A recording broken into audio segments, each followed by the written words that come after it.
Olá, pessoal. Então, começando agora a nossa segunda aula, a gente vai começar a ver ah, os primeiros atendimentos do Freud, né? As primeiras experiências que ele teve ali, como é que foi sendo elaborado essa construção teórica da psicanálise, como a gente falou no vídeo anterior, a partir dos erros, né? A partir das tentativas e erros do Freud, né? A partir das descobertas que vem realmente das falhas, né? Do Freud. E aí, para a gente dar início, então, a gente precisa só saber um pouquinho a respeito da histeria, como a gente comentou no vídeo também passado, né? A histeria, por ter sido o primeiro tipo de adoecimento que o Freud tem contato, e pelo próprio formato desse tipo de adoecimento, é interessante que a gente só tenha assim uma ideia do que ele representa, né, antes da gente de fato saber da primeira paciente do Freud, né? Então, assim, é, até chegar, né, na época do Freud, a histeria, na verdade é assim, a gente pode até começar fazendo o seguinte, né? Se eu perguntar para vocês, qual que é a imagem, né, que vocês fazem sobre a histeria, né? Se eu perguntar para vocês, o que que é uma pessoa histérica, né? O que será que vem na mente de vocês, né, quando você pensa numa pessoa histérica, né? Talvez você possa imaginar assim uma pessoa descontrolada, né? Uma pessoa que tem assim umas crises assim de loucura, né? Uns ataques de pelanca, né? Como as pessoas dizem, né? E assim, de fato, a histeria, ela sim é um fenômeno que já tem milhares de anos, né? Que é acontecendo. E sim, esse fenômeno, ele sempre de fato esteve ligado a descontroles corporais, né? Descontroles que são somáticos, né? Ou seja, que são sentidos no corpo, né? Tanto que assim, histeria, essa palavra histeria, ela vem do grego, né? Que significa útero, né? Por quê, né? Porque assim, na Grécia Antiga, acreditava-se que esse fenômeno acontecia porque o útero da mulher ele se deslocava, ele saía do lugar, né? Por falta de sexo. Acreditava-se que o acometimento era devido à falta de sexo, né? Já na Idade Média, acreditava-se que o útero ele sofreu uma espécie de atrofia, né? De mau funcionamento, né? Também por falta de sexo. Também acreditava-se na Idade Média que esse era o motivo, né? Só que assim, uma questão que sempre acompanhou o, a compreensão do fenômeno da histeria, né? A imagem que as pessoas tinham do que é que se tratava, sempre teve essa noção de que se tratava de pessoas que tinham assim algum desvio de caráter, que tinha alguma falha moral, sempre estava associado assim à moralidade da pessoa, como se a moralidade da pessoa é quem, eh, de certa forma, levasse uma propensão a ter histeria, né? E assim, essa noção, né, da histeria, ela durou assim, muito tempo até chegar ali próximo da época do Freud, né? Com um rapaz chamado Charcot, que inclusive foi professor do Freud, foi ele que começou a dar um outro caráter para essa doença, né? O Charcot ele consegue demonstrar que na verdade a histeria ela é uma afecção nervosa, né? Não é uma questão moral, né? Portanto, a histeria ela constitui, na verdade, uma neurose, né? Então é daí que vem o nome neurose, né? Que é muito comum na psicanálise. Ela é dessa ideia de uma afecção nervosa. E é Charcot que começa a delimitar isso, né? Só que assim, por mais que ele tenha conseguido fazer essa delimitação, Ainda assim, nessa época, era uma doença muito misteriosa, assim, não se conseguia compreender muito bem ela, né? Porque não se conseguia entender se ela se tratava, assim, de uma doença neurológica, né? Ou seja, uma questão de má funcionamento do cérebro, um desequilíbrio nas funções bioquímicas, se era por alguma deformidade fisiológica, ah, ou se, por outro lado, a histeria, na verdade, era um fenômeno de uma doença psicológica, né? Ou seja, que tinha a ver com as representações mentais, tinha a ver com a vontade, tinha a ver com as palavras, ou seja, era da ordem da mente. Não se sabia, então, se era neurológico, se era psicológico, era um enigma mesmo para a época, né? E aí, a primeira paciente, então, né, que é estudada pelo Freud, que é a Ana O, na verdade, não foi uma paciente do Freud, né? Ela foi estudada pelo Freud. Freud ele fez ali um esboço teórico do caso, só que quem atendeu a Ana O foi o Breuer, né? Então, o primeiro paciente que o Freud teve contato teoricamente, assim, né, esboçando uma teoria, foi paciente de uma outra pessoa, né? E o Breuer era um rapaz que dividia o laboratório de neurofisiologia com Freud, né? E aí eles conversavam, eles discutiam. E aí, certo dia, o Breuer comentou desse caso com o Freud, né? Só que já haviam se passado 11 anos que o Breuer tinha atendido essa moça, né? A Ana. E aí o Freud, quando ele ouve esse caso, ele fica espantado com o fato do Breuer não ter publicado, né? Ele pensa, poxa vida, um caso tão interessante, com tanta descoberta, você não publicou por quê, né? Depois, mais pra frente, a gente vai entender melhor por quê, né? Mas o Breuer nunca se interessou, nunca quis publicar e tal. E aí o Freud teve esse movimento de convencer o Breuer, né? Falei, não, vamos publicar, vamos estudar juntos daí, vamos organizar uma teoria sobre isso e vamos publicar, né? E aí o Freud convence o Breuer a que juntos eles escrevessem aí esse caso, né? E assim, por que também que esse caso interessou o Freud, né? Porque lembrem no capítulo, na aula anterior, né, que a gente comentou do desejo do Freud de sempre ser um pesquisador, né? Ele sempre teve essa vontade de trabalhar com pesquisa, né? E a histeria, ela era, digamos, a doença do momento, né? Ela era totalmente enigmática, ninguém conseguia dar nenhuma solução para ela, né?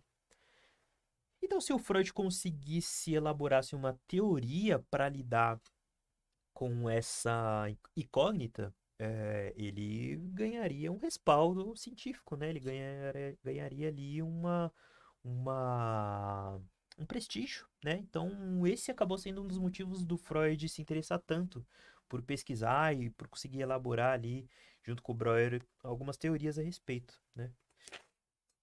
E deixa eu mostrar para vocês aqui a Ana O, e aí a gente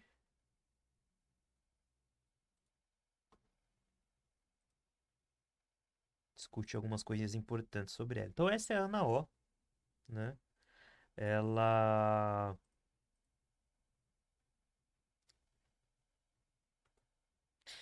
ela foi paciente do Breuer, né? E aí o Breuer e o Freud, eles fizeram então esse texto que recebeu o título de Sobre o Mecanismo Psíquico dos Fenômenos da Histeria, né? Que está lá naquele livro que a gente comentou no finalzinho da aula passada, que foi o primeiro livro, né? O primeiro texto sobre psicanálise, né? Que é o livro, né? Estudo sobre histeria. Então, dentro desse livro tem esse primeiro caso, né? De 1895, né? Então, Ana O, né? Essa moça de 21 anos, judia, ela era uma moça muito inteligente, né? Extremamente inteligente. Ela tinha muitos dotes intelectuais. Só que ela era uma moça muito controlada pelos pais, extremamente controlada pelos pais dela, né? E no adoecimento dela, que durou ali mais ou menos uns 2 anos, né? É, foram assim uma série de perturbações físicas, perturbações psíquicas que eram assim mais ou menos graves, né? Deixa eu só retornar aqui. Ahn,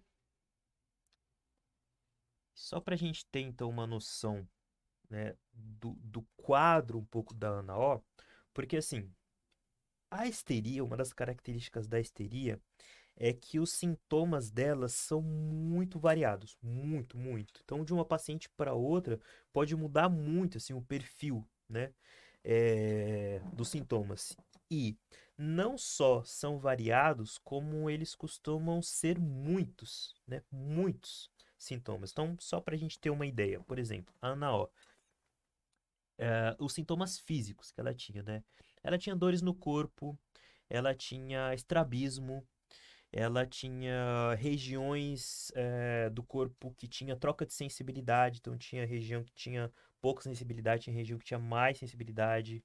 Ela tinha dificuldades motoras, ela tinha espasmos pelo corpo, ela tinha alguns tiques verbais, né, alguns grunhidos, né, alguns sons que ela emitia sem a vontade dela, né? E ela tinha também sintomas mentais, né? Ela tinha alucinações, né? Por exemplo, teve um dia que ela viu uma cobra, né? No jardim, que era uma cobra que não estava lá, que não existia, né? Ela apresentou um sintoma que a gente vai ver um pouquinho mais pra frente, de não conseguir beber, não conseguia beber água. Ela não conseguia. Por mais que ela tivesse assim com muita sede, ela só conseguia beber suco, né? Ela é, era quase uma hidrofobia mesmo, né? Ela deixou de conseguir falar alemão, que era a língua natal dela, ela só conseguia falar inglês. Ela tinha fenômenos de esquecimento, ela não conseguia se lembrar de algumas cenas. Ela tinha alterações na consciência. Então, assim, vocês percebem que é uma gama muito grande de sintomas, né? E o que que acontece?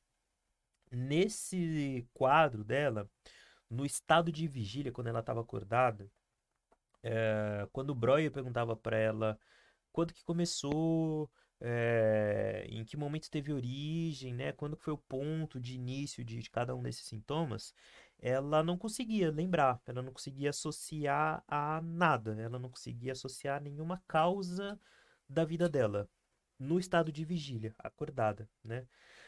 Só que o Breuer, ele utilizava na terapia dela o hipnotismo, né?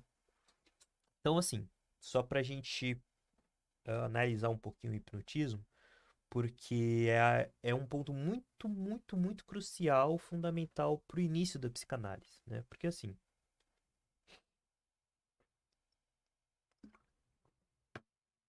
o Freud, é, ele já havia estudado, né, um pouco sobre o fenômeno, né, de hipnotizar pessoas com o Charcot, né, que a gente comentou. O Charcot, ele tratava muitas pessoas com hipnotismo, né? E o Charcot ele fazia uma coisa que era interessante, que assim, na época, numa faculdade de medicina, por exemplo, tinha aulas em que você trazia um doente, né, e colocava na sala, e aí os alunos acompanhavam enquanto o professor eh, mostrava, né, ali os fenômenos psíquicos da pessoa, o tratamento. Então, eles pegavam de fato um doente, colocava na sala de aula e o professor ia ensinando com o doente ali, né? E o Charcot, ele fazia isso.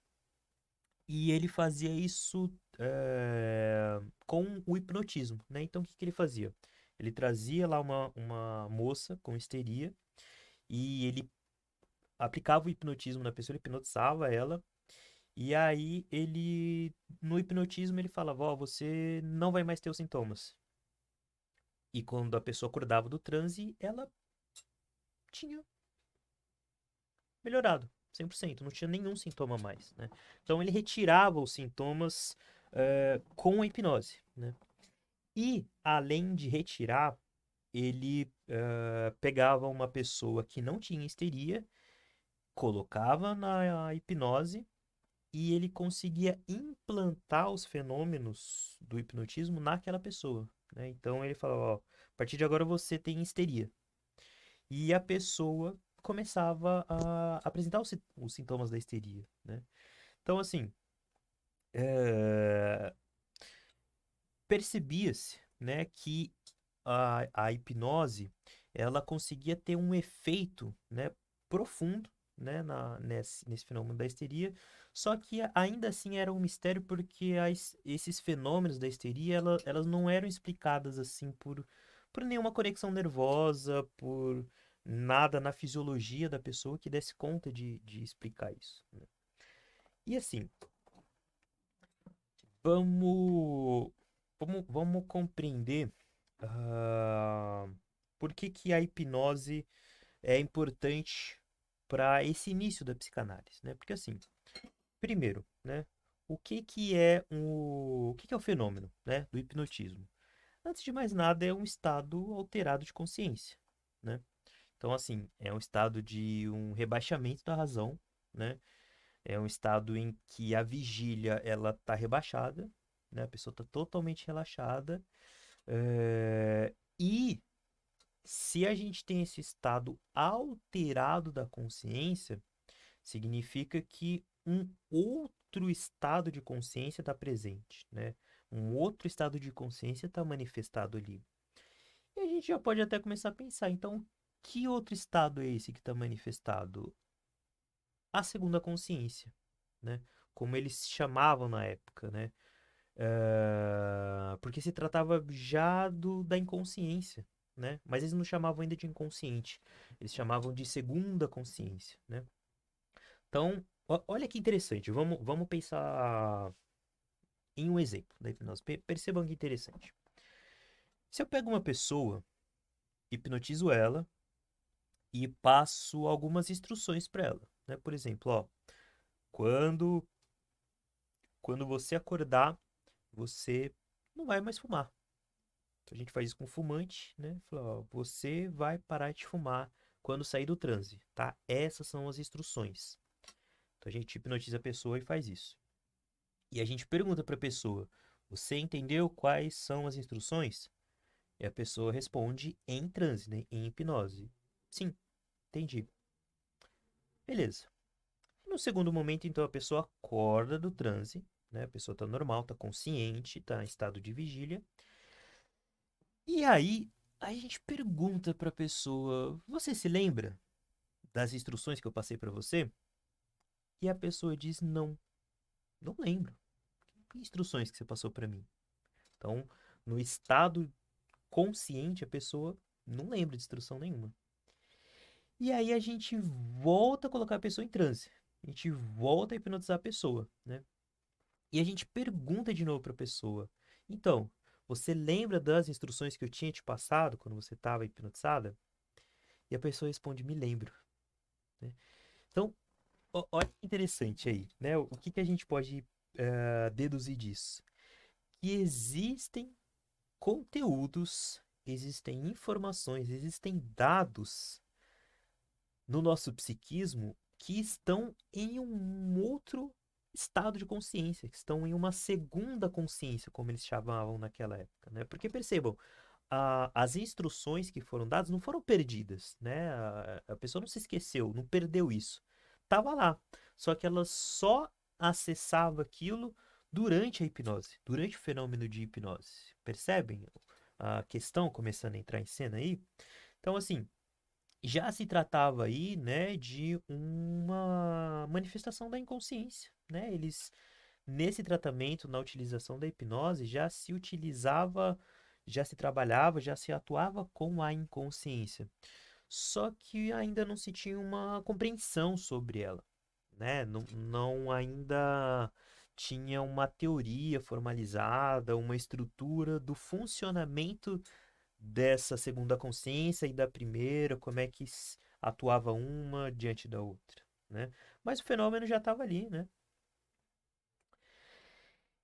Só que assim, o Breuer, ele utilizava a hipnose, né, com a NAO, mas não era desse jeito que a gente vê hoje nesses hipnólogos clínicos, né? Que, por exemplo, vai tratar uma pessoa que fuma, ele hipnotiza e fala: você não vai mais fumar. O Breuer não fazia assim. O Breuer ele utilizava a hipnose, é, só que ele hipnotizava a Ana O para fazer ela se lembrar da origem do sintoma, né? Então, lembrem, né? A Ana O, ela não conseguia se lembrar da causa quando estava consciente. Então, o Breuer hipnotizava ela e falava: se lembre, se lembre do momento da origem do sintoma. E quando ela estava hipnotizava, ela se lembrava. Aí ela conseguia falar, né? Então, ah, nesse tratamento, ele ia de sintoma em sintoma, de manifestação da histeria, de um em um, ele ia hipnotizando, e fazendo a Ana O se lembrar, né? Só que o que que acontecia, né? Ela se lembrava de um momento de origem, né, de um sintoma, melhorava daquele, só que depois ela apresentava um novo, né? E aí desculpa, Freud não. E aí o Breuer hipnotizava de novo, descobria a origem desse, e depois ela apresentava um novo. Daí ele ficava nesse ciclo interminável, né? E aí, para vocês perceberem que interessante, né, que é esse fenômeno da histeria, né? Vamos pensar em um desses sintomas, como é que aconteceu e como é que foi a resolução dele, né? Então, aquele sintoma que ela não conseguia beber água, né, que ela só conseguia tomar suco, né? Mesmo em dia muito quente, né, muito quente, ela não bebia, né? Ela, ela sofria, assim, de muita sede, né? Sede horrível, mas não bebia, né?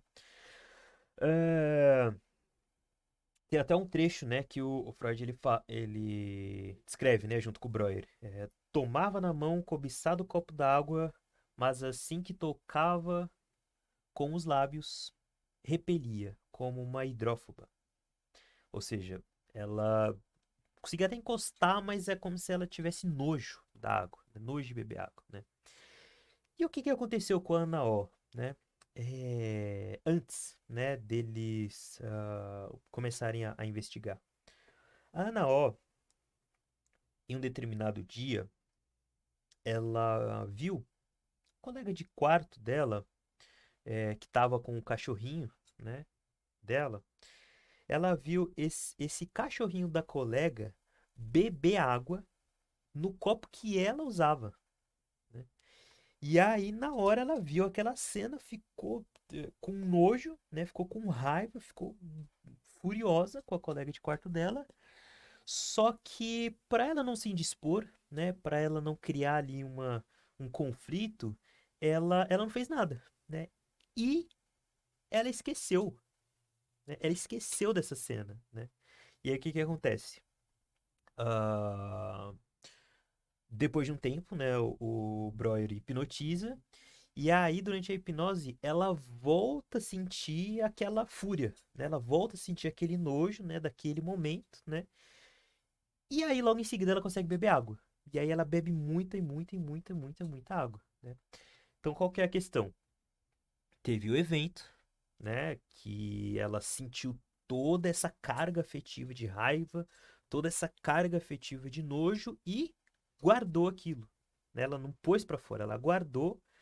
Aquilo tomou outro rumo dentro do psiquismo dela e pegou outra direção, né? Ou seja, ela manifestou então esse sintoma aí de uma impossibilidade de beber água, né? Quando no momento da histeria ela conseguiu lembrar desse fato, né? Lembrar dessa cena, né? Só que assim, mais do que lembrar da cena, né? O que o Breuer estava fazendo ali, mais do que hipnose, a gente pode dizer que era um método de catarse, né? Porque o que é uma catarse, né? Catarse é esse ato de descarregar um afeto, né? De colocar um afeto para fora, né? E aí, então, o que que ele fazia? A Ana O lembrar do afeto que foi esquecido e descarregar esse afeto, né? Colocar pra fora esse afeto que no momento que ela vivenciou, ela não pôde colocar pra fora. Então, ele na hipnose fazia ela lembrar e descarregar esse afeto, né? E aí esse processo ia, eh, e durou muito tempo, né? Então, por isso que o, o método usado é tido como hipnose mais um método catártico, né? De colocar essa catarse, né? E também se fala sobre a abreação, né? A abreação, na verdade, é a teoria que explica, né, essa, essa reintegração, essa externalização desses afetos, né? Então, a abreação é a teoria que fala sobre a prática, né, que é a catarse, né? É, Só que no caso da Ana O, acreditava-se, né, que a cura é, da histeria, né, a cura desse sofrimento dela, ele ia vir simplesmente do fato de se lembrar da causa, né, da origem, né, esquecida, e aí ela falaria sobre aquilo e descarregaria esse afeto, né? Então, nesse momento, no início ainda da psicanálise, ah, a crença é que se tratava disso, a cura, né? Que o processo deveria ser apenas esse, né? E aí a Anaó é quem, na verdade, batiza, né, esse processo de cura pela fala, né? Então, olha a psicanálise começando a ganhar lugar pela própria boca da paciente, né? A paciente é que, na verdade, diz isso, que ela está se curando pelo que ela está falando, né? Ela dizia que era uma limpeza da chaminé, né? É, Só que qual fim teve esse caso, né? Como que terminou?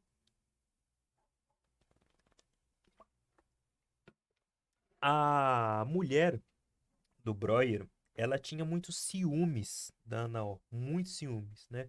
Por quê?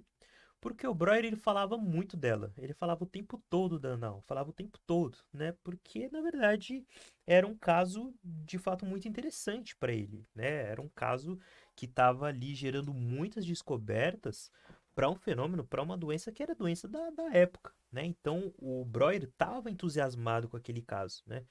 Só que a mulher do Breuer não estava gostando disso, né? E aí, por conta aí dessa situação complicada com a esposa, o Breuer então resolve finalizar, né, o tratamento, comunica à família da Ana O, e quando a Ana O fica sabendo, ela tem um surto, né? Ela tem um surto histérico assim, de um dos mais fortes que ela já teve, né? E aí nesse surto, né, nessa crise, ela começa a ter contrações, contrações abdominais, né? Exatamente iguais às do parto, né? Do momento do parto. Só que ela não estava grávida, né? Olha que interessante, né? Ela estava tendo essas contrações abdominais e, durante a crise, ela ficava gritando: O filho do Sr. Breuer tá vindo! O filho do Sr. Breuer tá vindo! Então vocês imaginem para a família da Ana O ouvir, né, que a Ana O, que era uma jovem, né, que tinha sessões com esse médico, só ela e o médico fechados no quarto, né, eles ouvem ela falando, não, o filho dele vai vir, o filho dele vai vir. Eu falei, que história é essa de o filho do Breuer vai vir, né? Então foi um caso assim que gerou toda uma situação que o Breuer não soube como lidar na hora, porque ele não sabia o que era que estava acontecendo ali, né? Então a gente falou que o Breuer no começo da aula, né? Que o Breuer ele não queria publicar isso, né? Por conta disso, né? Porque ele se viu numa situação meio constrangedora, né? Pelo que poderiam se dizer, né, sobre o caso, né? Então a Ana O tava lá durante a crise, né? Aí o Breuer vai lá, hipnotiza ela, e aí ela sai da crise, né? E aí, depois dessa crise, o Breuer de fato abandona o caso e ele e a esposa dele viajam para Veneza e ele encerra o caso, né? E aí, qual que é a questão aí, né? O Freud olha para esse caso e fala: Meu Deus do céu, Breuer, o que você fez, né? Você perdeu, você estava diante do maior achado da histeria e você não se atentou a isso, né? Você deixou cair a chave que ia resolver esse enigma, né? Que ia decifrar esse mistério, né? Que dura tantos anos sobre a neurose, sobre a histeria, né? E aí é por conta disso que ele convence o Breuer a analisar todo esse caso e poder publicar esse caso, né? Porque assim, o que que o Freud consegue compreender disso, né? E trabalhar junto com o Breuer sobre esse caso, né? Primeiro, né? ah, a gente tá aí diante de um fenômeno de transferência, né? A Ana ela está fazendo uma transferência muito forte com o Breuer, né? Só que o Breuer não soube como lidar com isso. Ele nem sabia, né, o que, que era isso que estava em jogo. Mas era um fenômeno de transferência, né? Então, assim, a forma como a Ana Orr estabelecia essa relação, né, com o Breuer, na verdade, estava falando sobre o sentido do sintoma dela, né? Então a transferência é isso, né? O sintoma, o sofrimento do indivíduo que ele não consegue simbolizar é transferido para a figura do clínico, né? Do analista, é transferido para essa relação, né? E aí, nesse caso, Freud, então, ele descobre, né, como que a transferência, então, na verdade, se trata aí de um laço amoroso, né, que se constrói e que esse laço amoroso, ele tá desenhando aí uma relação de uma fantasia, né? Uma fantasia que tá colocando em questão o sentido do sintoma dela, né? E isso se trata, na verdade, de uma identificação, ou seja, a paciente, sem perceber, ela está identificando no analista, está identificando no Breuer uma questão que é da ordem da fantasia dela, que remete ao sentido do sintoma dela, né? Então, o Freud olha para isso e fala: Breuer, você estava diante aí do maior achado, né, do século e você não percebeu, né? Não se deu conta disso.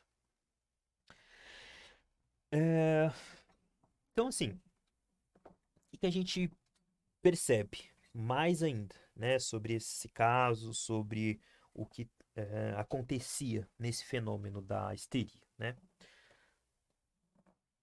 Essa doença enigmática, né, que na verdade então ela reage às palavras, né, ou seja, ela reage ao hipnotismo, né, esse estado, rebaixamento de consciência, né,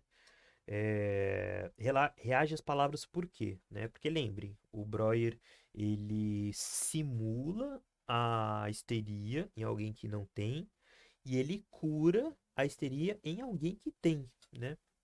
Então o Freud ele olha para isso e fala, poxa, então se a histeria é um fenômeno que reage às palavras, então ela tem que ser uma doença formada por palavras. Em algum momento na história da paciente, palavras foram no psiquismo da paciente em questão, foram tomaram outro rumo, né? Afetaram ela de uma forma que tomou um outro rumo, né? Então, a histeria, além de ser formada por palavras, ela também é um fenômeno que acontece em um estado alterado de consciência, né? E, além disso, é uma doença que ela pode ser curada por meio de uma relação, né? Já que no caso da Anaol com o Breuer, essa relação ela foi se construindo transferencialmente, então esse lugar dessa relação também tem que ser o ambiente aonde o tratamento vai acontecer, né? Então, Freud ele olha para todas essas questões em jogo já na Ana O, e ele faz todo esse desenho dessa ficção, né? Dessa patologia da época, né? E aí, diante disso,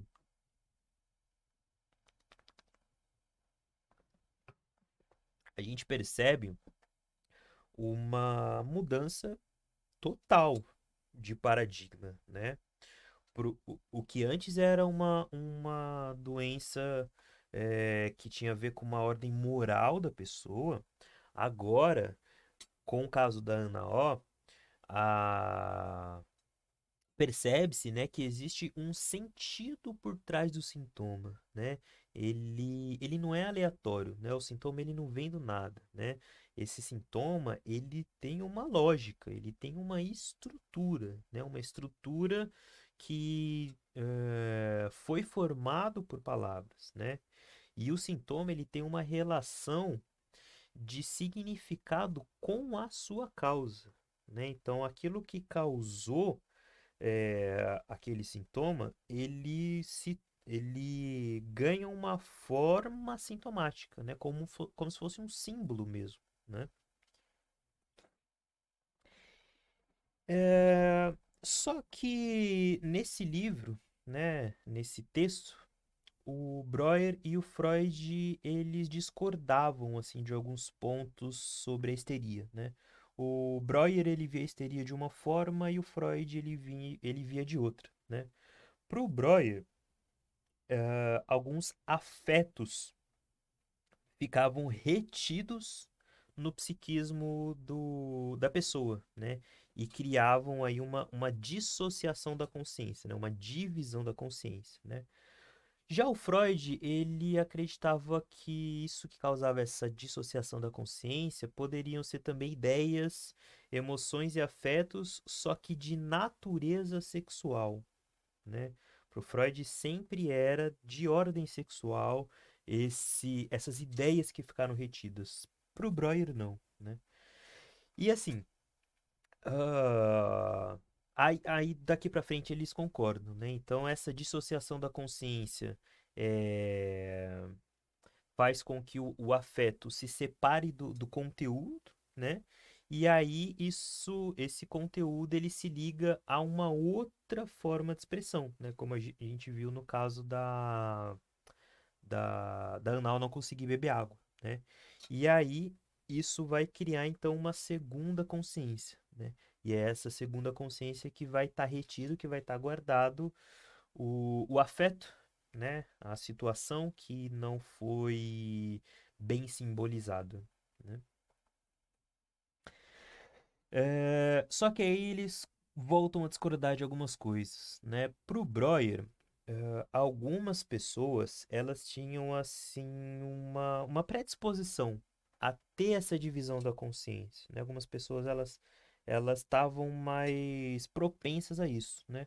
Pro Freud, não. Pro Freud, todos têm essa mesma estrutura de uma segunda consciência, tá? Gente, só abrindo parênteses, eu tô falando em segunda consciência porque era como eles falavam nesse texto, ainda em 1895. Depois, isso vai virar inconsciente no decorrer do curso, tá? Então, pro Freud, todo mundo tem essa divisão da consciência, né? Não se trata só de algumas pessoas que têm a predisposição, todos têm essa mesma estrutura, né? E aí os sintomas histéricos, na verdade, seriam defesas, né, contra um núcleo patógeno, né, contra afetos patógenos, né, que ameaçariam o bem-estar do sujeito, né, da pessoa. Então esse foi o caso da Ana O, né, o primeiro ali que o Freud teve contato. Depois da Ana O, o Freud, na verdade, eu digo depois, né? Mas lembrando que ele não atendeu a Ana O, né? Mas aí agora, um caso realmente que o Freud atendeu foi a Amy von Henning. Deixa eu mostrar aqui para vocês quem é ela.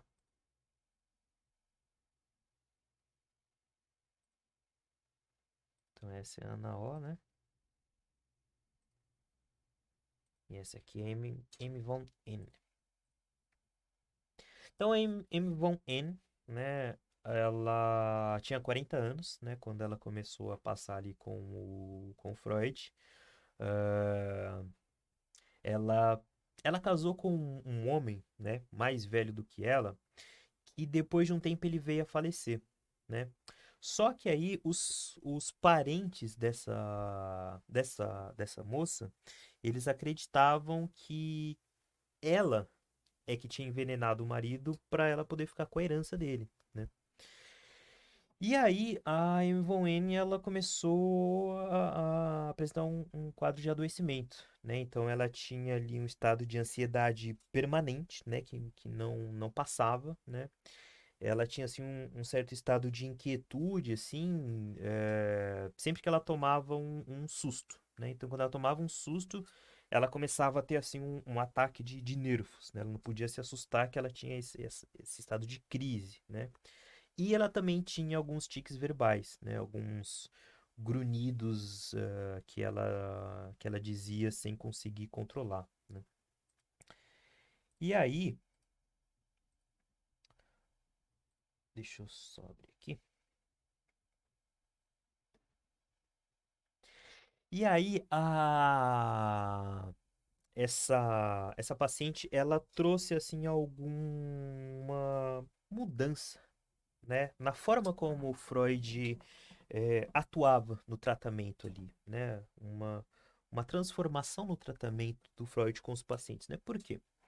Porque assim, primeiro a gente pode pensar, será que o hipnotismo, assim, ele é um bom tratamento, né? Ele é um tratamento interessante para para afecções, né? Para patologias, para sintomas mentais, né?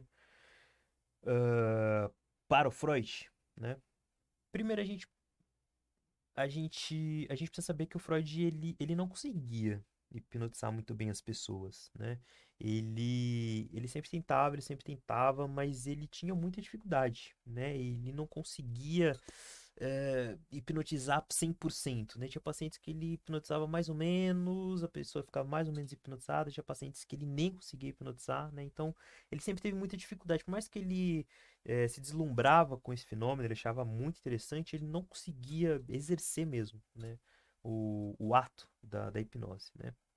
Só que assim, além disso, a hipnose, ela é assim um tanto irregular, assim, um tanto inconstante, assim, né? Porque ao mesmo tempo que quando você hipnotiza uma pessoa e ela melhora daquele sintoma, ela volta, é comum que ela volte a ter esse sintoma constantemente depois, é, acontecia que com nem todo mundo dava certo. Mesmo um bom hipnólogo não funcionava com todo mundo, né? Nem no primeiro momento não funcionava, né? Então era um método de tratamento um tanto inconstante, assim, né? Um tanto irregular, né? E, né, além do que falta assim na hipnose, né? Faltava para a hipnose assim uma explicação, assim, uma compreensão do fenômeno do adoecimento que estava acontecendo ali, né? Uma explicação do porquê do mecanismo, da estrutura daquele adoecimento, né? Porque você falar para a pessoa, "Ó, você vai parar de ter esses sintomas", e a pessoa parava, tá, mas por que que a pessoa tinha esses sintomas, né? O que que levou a isso? Como é que isso se construiu, né? Que função que esses sintomas tinham na vida da pessoa? A hipnose não permitia construir uma teoria a respeito de nada disso, né? E aí, assim, nessa paciente, então, né, a Amy Von N, acontece que o Freud, né, o que que ele fazia, né? No começo ali do tratamento, ele fazia, né, a hipnose, né, junto com o método catártico, né, assim como o Breuer fazia, né? Só que tinha momentos que essa paciente ela falava assim pro Freud, Freud, me deixa falar. Eu quero falar, eu não quero ficar sendo hipnotizado, eu quero falar. E o Freud ficava fazendo sugestão para ela, uma sugestão hipnótica, né? Ela falava, Freud, eu só quero falar. Me deixa falar. E aí o Freud falou, tá bom, vamos tentar desse jeito. Só que assim, eu preciso que você tente falar tudo o que te vem à cabeça, então, tá? Se vier uma ideia que pode te parecer nojenta, grotesca, repreensível, que você pode não gostar, fala. Mesmo assim, me fala, né? Tenta deixar a sua associação o mais livre possível, né? E aí o Freud, junto com ela, tenta então essa nova forma de tratamento, né? Onde ela ia dizendo tudo aquilo que passava pela cabeça dela, né? A fala mais livre possível, né? E aí, então, é interessante que nessa paciente, a Amy Von N, o Freud ele vai aos poucos, então, abandonando a hipnose, esse método catártico, para começar, então, a colocar mais em cena a associação livre mesmo, que é o formato que se usa hoje, né? Então, é interessante a gente perceber que o Freud, ele tinha uma postura assim muito maleável, né, diante da teoria que ele ia descobrindo, diante dos erros que ele ia cometendo e tentar mudar a postura diante disso, tentar descobrir o que que compõe aquele erro, perceber o que que não estava dando certo no tratamento e pegar uma outra via, né? Então, a gente pode pensar que essa maleabilidade do Freud é que permitiu até que a psicanálise fosse ganhando toda essa construção teórica, essa pesquisa que o Freud fez se deve muito então a essa postura dele, né, de saber se enquadrar em cada contexto, né? E aí então ele com a M. Von N começou a fazer um pouco mais de associação livre, mas ainda não era 100% de associação livre, né? Ele, em alguns momentos ele fazia, né? E em outros ele fazia uma técnica meio que intermediária, assim, né, entre a hipnose e a associação livre, né? Ele fazia uma coisa que é até interessante, né? Porque ele colocava assim a mão na cabeça dela, né, da paciente, e ele falava assim, ó, quando eu tirar minha mão, você vai se lembrar do que é importante, né? Então ele fazia meio que uma sugestão, né? Quase uma hipnose, mas não exatamente uma hipnose, né? Um meio termo ali, né? E aí ele dizia, ó, mesmo que foi estranho, mesmo que foi uma coisa vergonhosa, uma coisa que você não gosta de pensar, mesmo assim você vai me dizer, né? Só que assim, o que que é interessante a gente perceber aqui?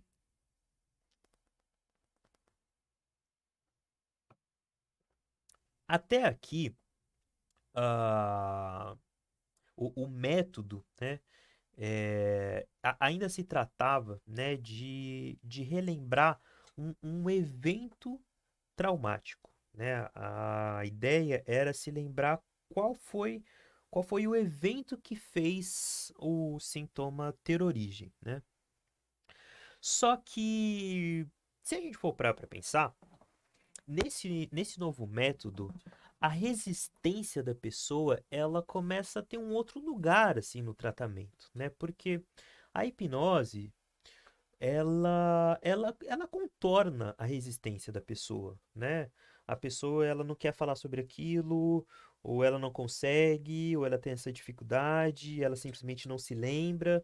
Toda essa resistência, a hipnose, ela pula isso, ela dá um salto, ela contorna mesmo a resistência. Já nesse novo método, não. A resistência, ela meio que faz parte do processo, né? Ela está envolvida no processo, ela está implícita ali, né? E aí ela é meio que trabalhada em conjunto, né? E não uma coisa a ser pulada, né? Porque assim, uma coisa que a gente, enquanto analista, a gente sabe, né, quando a gente está com o paciente, é que quanto mais eu insisto em perguntar para a pessoa sobre a causa do sintoma, mais esse paciente ele vai insistir em não falar sobre essa causa, né? Então a ideia da associação livre em trazer a resistência para o jogo, né, para o trabalho em conjunto, é na verdade uma forma muito interessante de fazer com que a resistência ela vá sendo trabalhada aos poucos, né? em que a resistência ela vá sendo dissipada aos poucos, porque a pessoa ela vai falando o que ela quiser, simplesmente do que ela quiser. Ela começa onde ela quer e ela termina onde ela quer, né? É totalmente livre a associação, né? Então, até aqui foi o que o Freud descobriu nesse caso da M. von N, né? E aí, um último caso que a gente vai analisar é o caso da Dora. E aí, eu vou colocar para vocês verem aqui quem é a Dora. Uma fotinha dela. Então, essa é a M. von N, né? E essa aqui é a Dora. Então, a Dora, ela tinha 18 anos, né? Moça bem jovem, quando ela começou a ser tratada lá pelo Freud. E a mãe da Dora, ela era uma limpadora compulsiva, assim, né? Ela limpava a casa, assim, de uma maneira que o Freud descrevia quase que como um tanto psicótico, assim, né? Eh, E o pai da Dora, ele era um senhor que adoecia com muita frequência. Ele estava o tempo todo doente, o tempo todo doente, né? E essa paciente, ela chega pro Freud quando a família da Dora, ela acha uma carta de suicídio, né, que a Dora tinha feito, né? Então, assim, no adoecimento da Dora, além da carta, né, de suicídio, a Dora, ela tinha uma fadiga crônica, ela tinha tosse crônica, ela tinha um sentimento assim, como se o peito dela estivesse sendo pressionado, né? Um aperto no peito, né? Ela tinha um ataque de agitação, ela também tinha fenômeno assim de esquecimento, né? Eh, de uma penumbra assim nas memórias, né? E aí, deixa eu voltar aqui.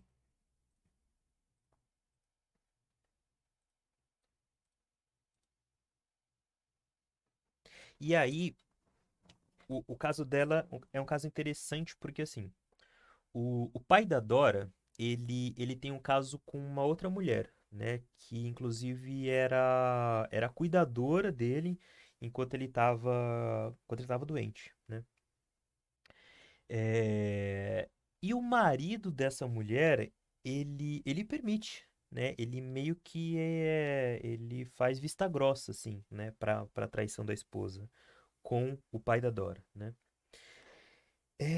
E esse rapaz eh, que, que faz vista grossa, né? O marido da amante do pai da Dora, é, s- pra, pra não ficar muito confuso, né? Então, voltando. Então, o pai da Dora tinha essa cuidadora, né?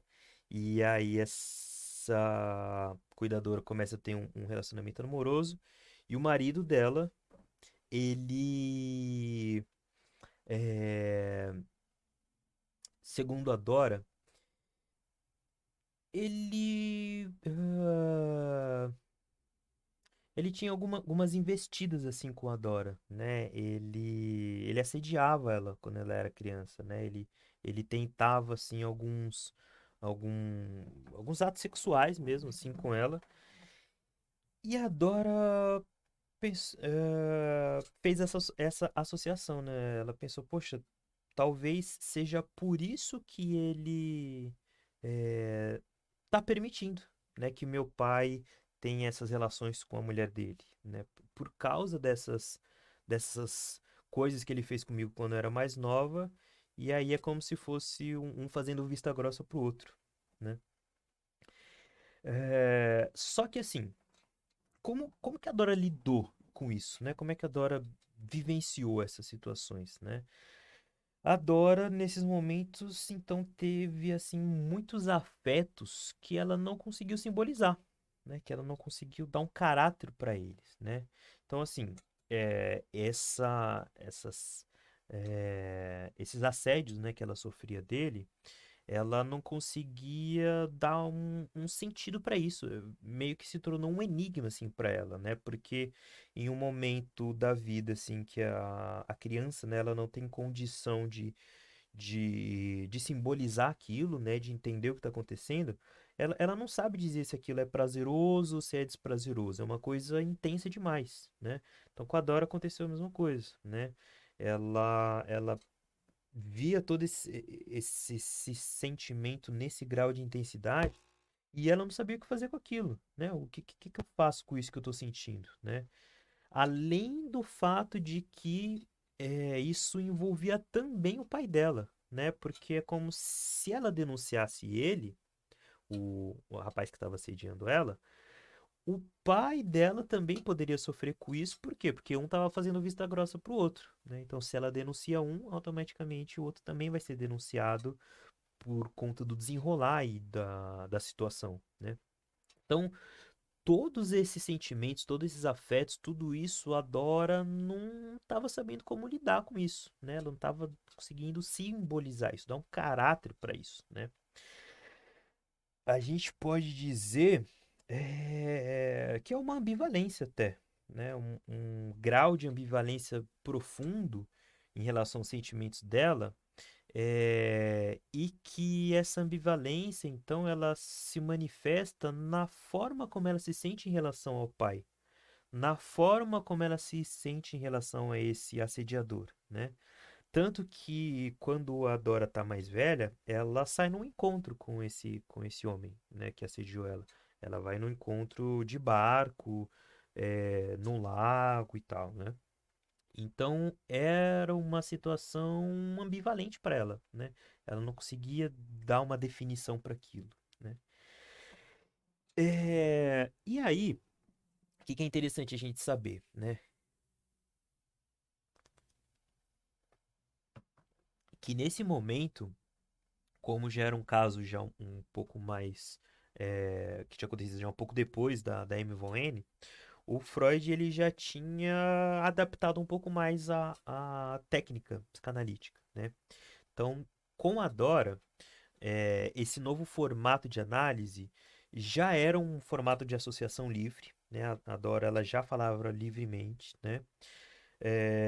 E aí o Freud ele ia interpretando aquilo que ela ia dizendo, né? Então ela ia falando, poxa, eu tô sentindo tal e tal sintoma, tal e tal questão, e com o que o Freud ouvia, ele ia dando sentido. Falava, você tá sentindo isso por causa disso, tá sentindo tal coisa por causa de tal outra coisa. Então percebam que já é um formato diferente, né? Ele é dando um significado, né, para as questões dela, né, para aqueles sintomas dela, né? Ele ia então fazendo esse trabalho de simbolização, né? Ele ia simbolizando aquilo que estava sem um sentido, né? E aí, diante disso, ele ia fazendo com que ela se reposicionasse, né? Tomasse assim uma nova posição diante daquele sofrimento, diante do que aconteceu com ela, diante do que ela poderia fazer com o que aconteceu com ela, né? Ele ia fazendo esse reposicionamento subjetivo, né? E ele também já fazia a interpretação dos sonhos dela nessa época, né? Então já era um formato de análise totalmente diferente, né?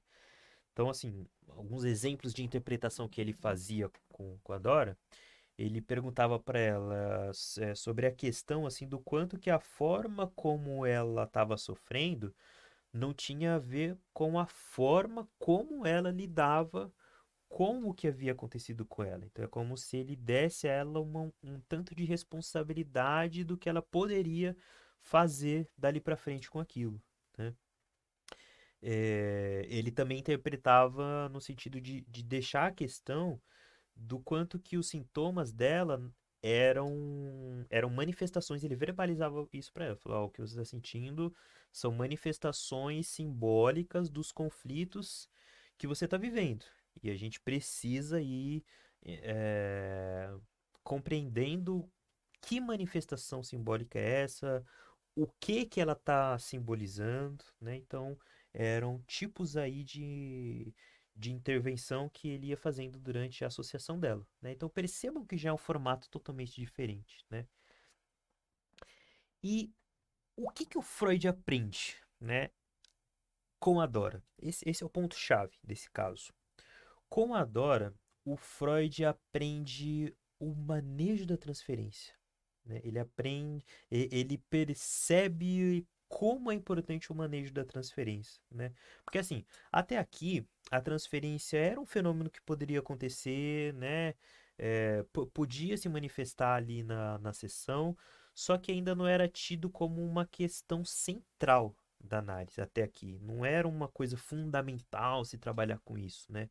Para que a análise caminhasse. Poderia vir a acontecer, apenas isso, né? Só que a partir da dor é que veio essa necessidade de manejar a transferência, né?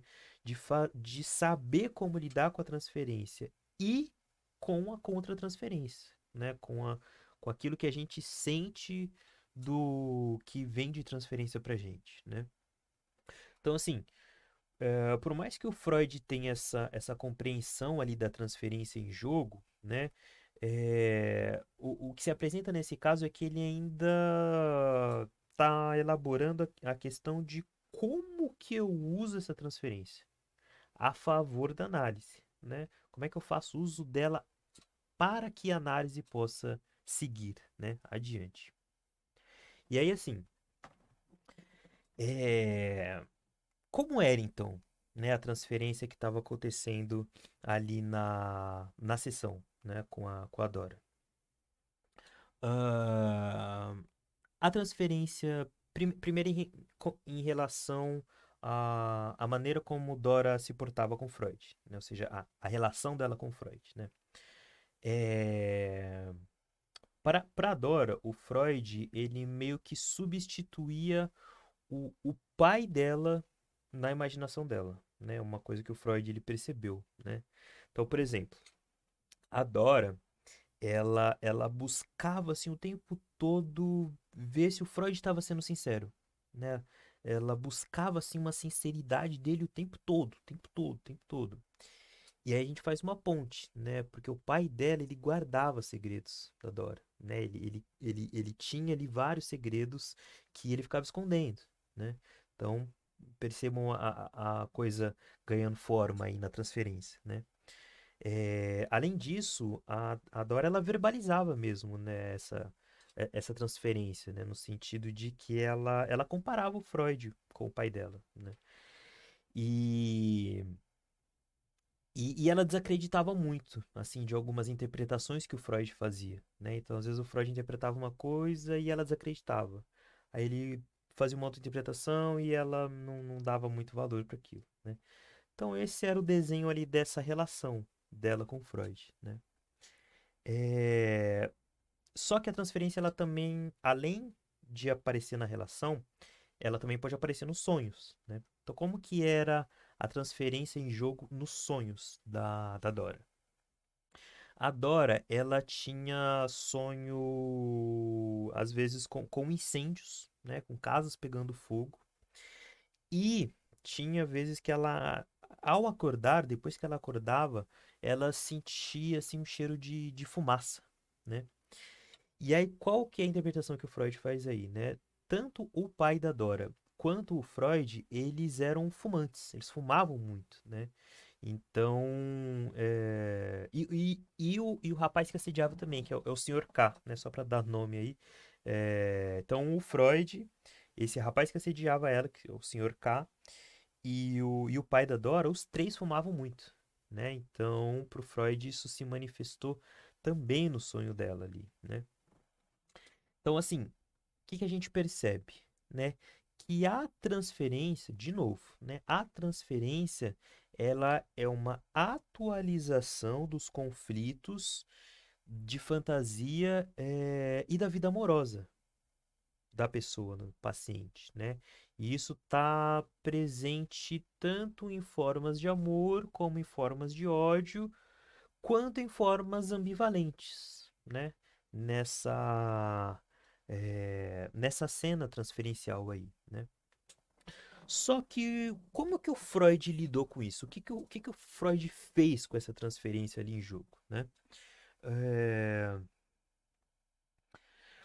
quando a Dora ah, acolhia uma... Então, por exemplo, né, tinha momentos lá que o Freud fazia uma interpretação, né, para Dora.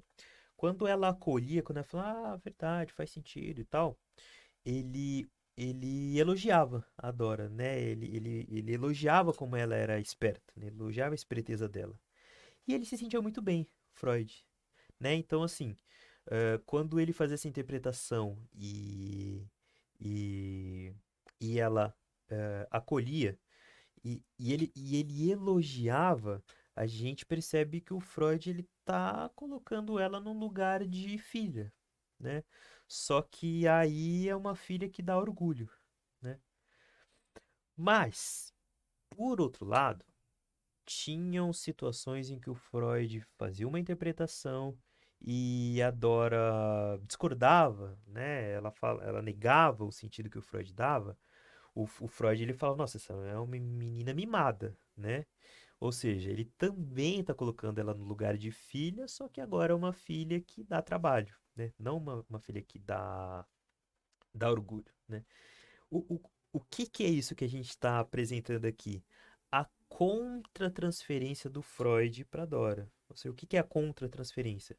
A contratransferência é tudo isso que eu, enquanto analista, seja os meus sentimentos, minha forma de agir, os meus pensamentos que vão contra a transferência da pessoa, que impedem a transferência da pessoa, que barra, que não deixa a transferência da pessoa fluir livremente, né? Então a gente percebe aqui o Freud patinando aí nessa transferência e não se dando conta de que ele já estava encarando ela como filha e misturando as coisas à medida de fazer a análise se perder um pouco, né? Além disso, né, o que mais que ele fazia, né? Ele pegava toda essa transferência que ela fazia e ele meio que tentava jogar para ela, né? Tentava fazer ela perceber isso, né? Ele falava, ó, percebe que você tá me colocando no lugar de pai? Percebe que você tá fazendo uma transferência para mim? Ou seja, ele tentava fazer ela entender de maneira muito brusca, né? Ele tentava trazer para a consciência de maneira repentina demais, né? E aqui a gente até coloca uma questão, né? Então, como é que se faz então esse manejo da transferência, né? A gente vai ver isso no capítulo de transferência mais para frente, né? Mas aqui a gente percebe que o Freud, ele tá ainda aprendendo a lidar com transferência. Ele não sabe ainda muito bem, ele vai errando, né? E com a Dora ele faz isso, né? Além de fazer isso, além de tentar conscientizar ela, tinha momentos em que ele meio que dava uma sugestão para ela. Ele tentava, assim, dar um direcionamento, né? Ele falava assim, olha, se você namorasse um rapaz, os seus conflitos podiam ser resolvidos, né? Então, percebam que é uma relação de poder que ele está exercendo ali, né? Uma relação um tanto quanto paterna, né? De sugerir que ela faça isso, que ela faça aquilo, que ela namore, que ela não namore, né? Isso é um lugar de um pai, não é um lugar de um analista, né? É, tanto que depois o Freud, só que aí assim, só para concluir, né? O Freud ele faz aí essas intervenções e aí a Dora ela sai da análise, né? Ela não continua, ela meio que despede ele assim, fala, não quero continuar a análise e abandona, né? E o Freud ele reconhece esse erro, né? No pós-fácio depois do livro, ele coloca que a Dora ela abandonou a análise porque ele não soube, né, lidar com a transferência dela, né? Ele não soube como manejar e ele não soube de certa forma nem dar a devida atenção para isso, dar o devido valor para o que estava acontecendo, tanto com ela quanto com ele. Tanto na transferência quanto na contra-transferência, né? Ele admite isso no pós-fácil do caso, né? E aí, então, gente, o que que a gente descobre? Então, né, para a gente concluir a aula de hoje, quais são as descobertas que a gente tira, então, desses casos, né? É, o Freud fala, no final aí desse período que a gente está vendo aqui agora, uma, uma formulação, assim, que dá uma outra cara pro que se entende por patológico, pro que se entende por doença, né? Porque ele diz o seguinte: ele diz que nas funções mentais deve ser distinguida alguma coisa que apresente todas as características de uma quantidade. Ou seja, a gente ainda não sabe o que que é, mas a gente tem que achar ali no psiquismo da pessoa alguma coisa que tem esse caráter de quantidade mesmo, né? E isso que a gente tem que achar, o que que a gente tem que definir e compreender, tem que ser uma coisa que seja capaz de crescimento, de crescer, né? E de diminuir, né? De se deslocar de uma coisa para outra, né? Porque percebem que o afeto, né? O trauma, ele se desloca, né? De uma ideia para outra. Eles viram um símbolo que vai para um outro lugar, né? Que vai para outro lugar. E isso que tem que ser descoberto, então tem que ser capaz de crescimento, tem que ser uma coisa capaz de diminuir, porque é isso que está acontecendo, né, lá no psiquismo. Tem coisa que cresce, tem coisa que diminui, tem coisa que se desloca e tem coisa que sofre uma descarga, né? É, E isso que precisa ser descoberto é uma coisa que meio que se espalha, né, sobre os traços de memória ali, né, sobre os eventos passados, né? Então, isso o Freud ele coloca que tem que ser semelhante à ideia assim de uma carga elétrica, né? Uma carga elétrica que se expande assim pela superfície de um corpo, né? Ou seja, o Freud o tempo todo ele ia fazendo isso. Falou, ó, a gente precisa descobrir agora na psicanálise algo que dê conta de explicar isso e isso, ou isso e aquilo, e tal coisa. E nesse momento, né, no finalzinho dessa época que a gente está vendo aqui agora, ah, ele formula essa questão. E essa questão, ela é importante por quê? Porque a partir disso que ele está colocando aqui, a doença, ela passa a ser uma questão de quantidade e não mais uma questão de qualidade. Ou seja, o que define se uma pessoa é doente ou não é a quantidade de alguma coisa, né? E não a qualidade, não se a pessoa tem ou não tem. Ter ou não ter, todos nós temos esse aparelho psíquico, né? Mas existe algo da ordem da quantidade que ele coloca, que é isso que faz alguém ser doente. O nível, a intensidade disso, né? E isso, né, que compõe essa ideia de quantidade que ele ainda está para elaborar, né? Essa carga de afeto, né? É o que vai então se ligar às ideias e que vai se transformar nos sintomas somáticos, né? Os sintomas corporais, ou seja, na conversão, né? Por quê? Porque as histéricas elas sofrem no corpo. A gente vai ver isso mais para frente, mais com calma, né? Mas só para a gente entender essa questão da quantidade, ela está presente aí nas histéricas por meio dessas cargas de afeto, né? Que se manifestam aí nesses sintomas, né? Sintomas somáticos, né? E aí o sintoma, então, na histeria, ele é um símbolo, né? Um símbolo de uma reminiscência, ou seja, de um passado, de uma ideia do passado que está retornando e que está representando um trauma que foi vivido, né? Um trauma que a pessoa vivenciou, né?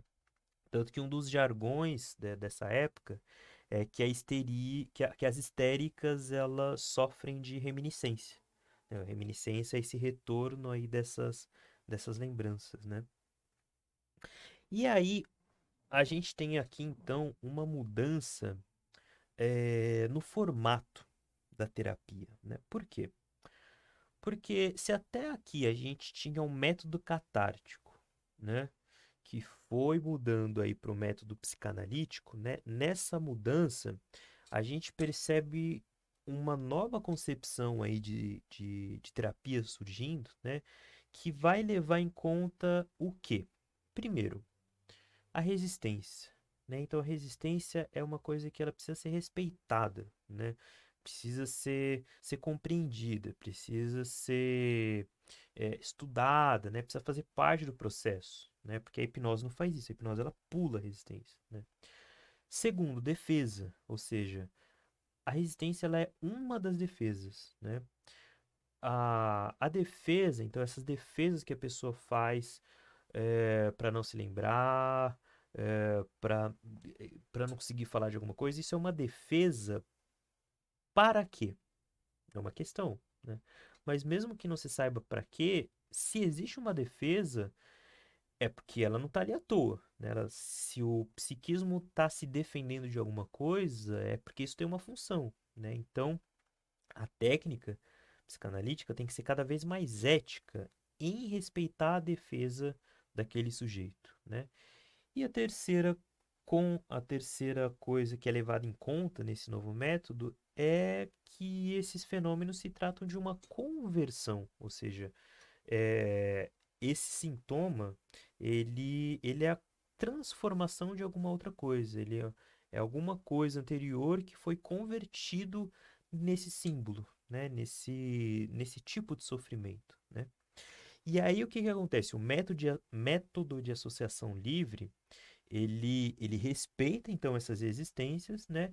E se a gente for parar para pensar, ele é a melhor maneira então para vencer, né? Por quê? Porque permite que a pessoa vivencie isso é, da maneira mais natural, no tempo dela, e que aos poucos essa resistência vá se diluindo no processo, né? E aí tudo isso, então, permite que esse sintoma ele seja elaborado, né? Que ele seja simbolizado, que se compreenda qual é o simbolismo ali em jogo, né? Que se compreenda o que é que ele está substituindo, né? Ou seja, esse sintoma que é uma conversão de alguma coisa, é uma conversão do quê, né? De uma ideia patógena, né? Qual é essa ideia patógena, né? Então a gente percebe todo esse caminho sendo construído, né? Nesse novo modelo de formato de análise, né? E aí, para a gente concluir, então, para a gente encerrar, a gente viu, então, né, do comecinho da psicanálise ah, até chegar em um outro momento que vai vir adiante, né? A gente começou esse outro momento, mas é, esse outro momento será mais aprofundado adiante, né? Mas só para a gente perceber, então, o que que mudou de um momento para outro, né? Nesse primeiro momento, a gente tem a conhecida teoria do trauma e da sedução, ou seja, acreditava-se até aqui que é, um sintoma ele aconteceu porque teve um evento que gerou esse trauma, né? Só que no segundo momento percebe-se que, né, um segundo momento que a gente vai trabalhar mais adiante, né? Que é o da teoria da sexualidade e do Édipo, percebe-se que talvez não necessariamente precisa ter acontecido um evento. Não necessariamente precisa ter. A pessoa precisa ter passado por uma situação real, né? Que desencadeou aquele trauma. Por quê? Porque começou a se perceber que as fantasias, aquilo que a gente fantasia, pode ser tão poderoso para gerar um trauma quanto um evento. Ou seja, uma coisa que eu imagino pode ser tão traumático quanto uma situação acontecer de fato, né? Tanto que uma marca interessante, né, um marco interessante dessa primeira parte da teoria para a segunda é uma parte em que o Freud diz: eu não acredito mais nas minhas histéricas. Por quê? Porque ele começa a perceber que talvez as cenas que as histéricas estavam descrevendo, em que elas sofreram um trauma, de um abuso sexual na infância, podem não ter acontecido, né? Podem ter sido apenas uma fantasia da cabeça delas. Mas fantasia essa que teve o mesmo valor traumático do que se ela tivesse realmente passado por aquele trauma, né? E aí esse marco nessa passagem, ela tá presente, por exemplo, em uma carta que o Freud escreve para Flies, né, que é a carta 139 do ano de 1897, né? Então, se vocês quiserem, é uma carta que marca bastante essa mudança, né? Então, se no primeiro momento, nessa teoria do trauma e sedução, tem que ter acontecido um evento, nesse segundo momento, né, da teoria da sexualidade, não precisa, né?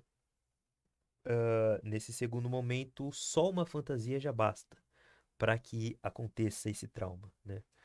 Então, no primeiro momento, quando se fala em trauma, a gente fala em trauma de maneira análoga à traumatologia mesmo, né? Da ortopedia, ou seja, é uma fratura que acontece por um excesso de carga, um excesso de peso, né? Um excesso, algo que excede, algo que aquele osso não dá conta. Da mesma forma, o psiquismo, né? Um afeto que excede aquilo que a pessoa aguenta, né?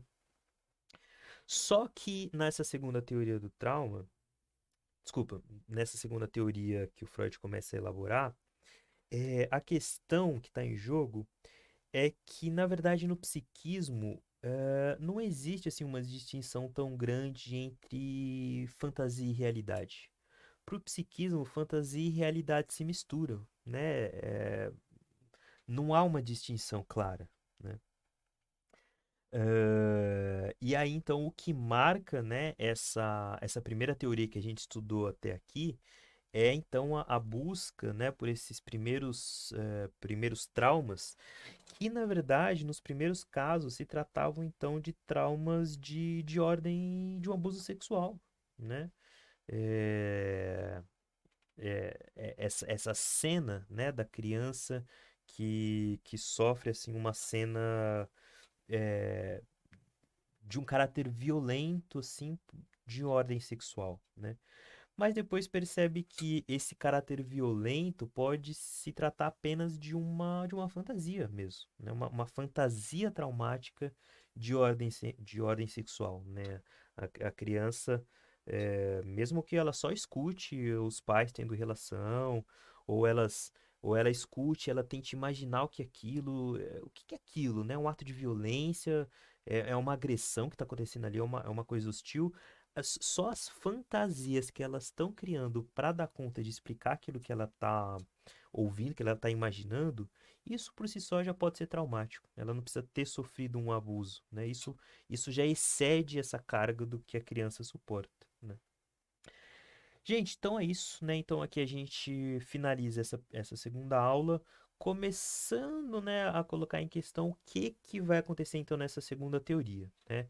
E aí mais para frente, né, daqui em diante a gente vai então eh, estruturar melhor aí o que que ela compõe. Mas aqui eu quis finalizar só então com essa distinção para a gente entender onde que começa uma e termina outra e o que que muda de uma para outra, tá bom? Então é isso, um abraço, até a próxima aula.